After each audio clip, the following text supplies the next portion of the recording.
Naging ganito ang itsura mga patinting sa loob namin. Dahil sa walang tigil ng ulan, tapos yung likuran nga namin na parte ay mayroon siyang parang double wall. Tapos giniba na yun, parang doon siguro pumapasok yung ulan.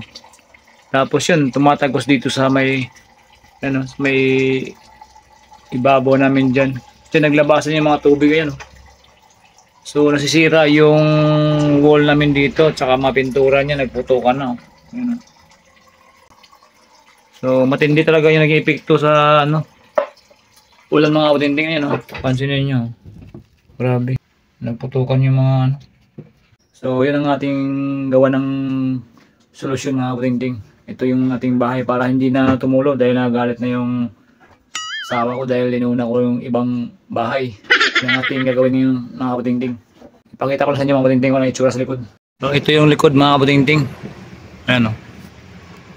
Yan yung likod dyan. So hindi natin mapupuntahan halos dyan dahil na malayo dito sa ating pinapwestuhan. So ang plano ko, maglalagay ako ng tubo doon, tukod doon, tapos kaklam ko dito. Ganun lang siguro gagawin ko para makatulay ako doon. Tapos makababa ako doon para maayos ko na yung parte na yun. So dyan pumapasok yung tubig. Ano, dahil butas-butas eh. So ayusin natin yan, mapantayin natin. Tapos lagyan ng plain sheet or simentohan. Agawa na ako ng scaffolding na, pero ano siya, brace lang ginawa ko. Yan o. Kinunik ko ito sa kahoy. Tapos dito yung isa nakatukod doon sa kabila.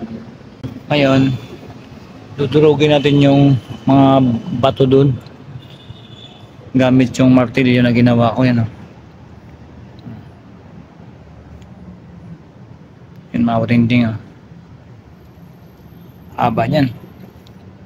PPR ang gamit ko. Yan o. Okay, pupunta tayo doon mga matinding. Ito.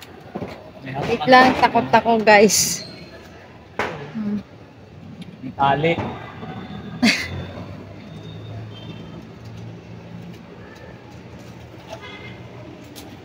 Ang matindi o. Galing ako doon. Mawak ko sa tali. Yan. Yung tali tinali ko sa babaw. Andito na ako. So tatawid tayo doon. Ito sa baba. Yan, dahan-dahanan tayo mga patinting. Ito yung ating babasagin mga patinting. Aray ko. Yan, dahil bas ko sa baba. Ito mga patinting. Ito yung gilid ng pader namin. Ito. So kaya ganyan itsura dyan. Kaya talagang papasok yung tubig dun sa loob. Tapos tumatagos dun sa may loob namin. Kaya ang gagawin natin, gawin din ito, durugin natin itong mga hollow block na to, pa-slide natin. Kung makaya, simentuhin natin. Kung hindi, lagyan na lang din ng plate sheet. Okay, so subukan din durugin ako din eh.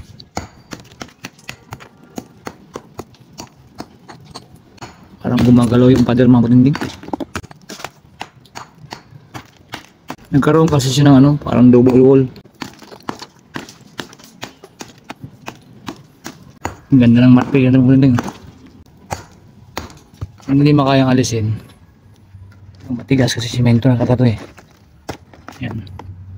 Ulog na rin.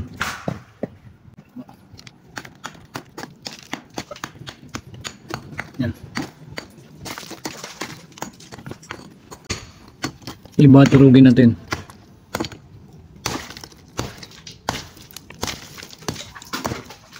Na mga kapatid, pantay na. Ito na lang.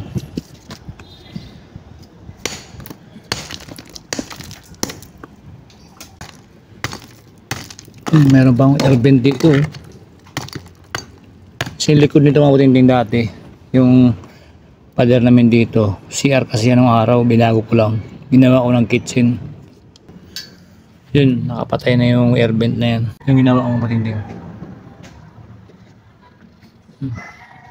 Hindi maayos talaga yung pagkaan pag hindi maabot ng mga mason yung likuran.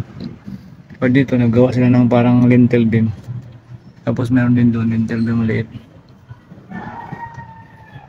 Kaya hindi naayos yung dito.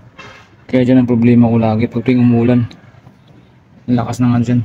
Tulo sa loob.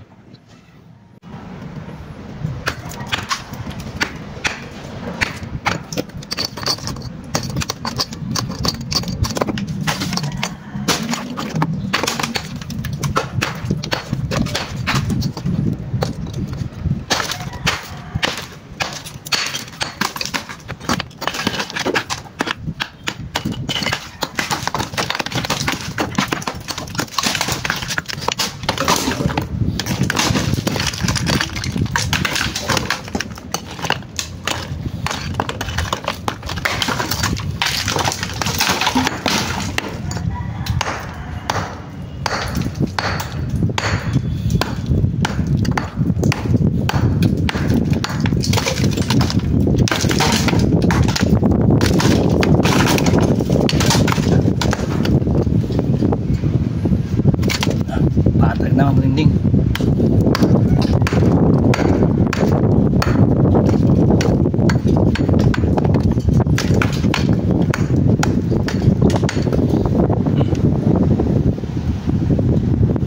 Ayos na. Sabi na.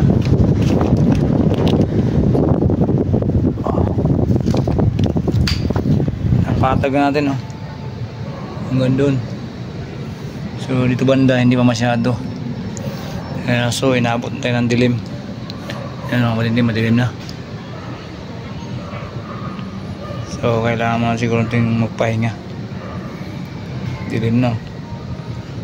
At least dito napatagan natin hanggang dyan.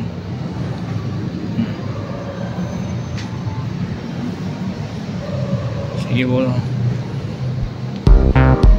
Bukas ang uli mga kutinting.